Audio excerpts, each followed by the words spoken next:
ನೆಲಮಂಗಲ ತುಮಕೂರು ಹೆದ್ದಾರಿಯಲ್ಲಿ ಕಂಟೇನರ್ ವಾಹನವೊಂದರಲ್ಲಿ ಅಕ್ರಮವಾಗಿ ಕಸಾಯಿಖಾನೆಗೆ ಸಾಗಿಸಲಾಗುತ್ತಿದ್ದ 51 ಎಮ್ಮೆಗಳನ್ನು ಹಿಂದೂ ಸಂಘಟನೆ ಕಾರ್ಯಕರ್ತರು ಯಶಸ್ವಿಯಾಗಿ ರಕ್ಷಿಸಿದ್ದಾರೆ.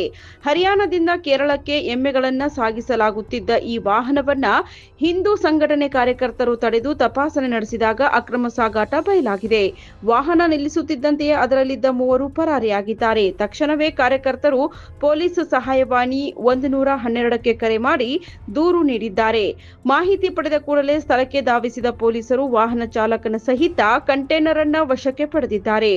ರಕ್ಷಿಸಲಾದ 51 ಎಮ್ಮೆಗಳನ್ನು ಮೈಸೂರಿನ ಪಿಂಜರಾಪೋಲ್ ಗೋಶಾಲೆಗೆ ಶೋಷಣೆಗಾಗಿ ಬಿಡಲಾಗಿದೆ. ಈ ಸಂಬಂಧ ನೆಲಮಂಗಲ ಟೌನ್ ಪೊಲೀಸರು ಪ್ರಕರಣ ದಾಖಲಿಸಿಕೊಂಡು ಹೆಚ್ಚಿನ ತನಿಖೆಯನ್ನ ನಡೆಸುತ್ತಿದ್ದಾರೆ.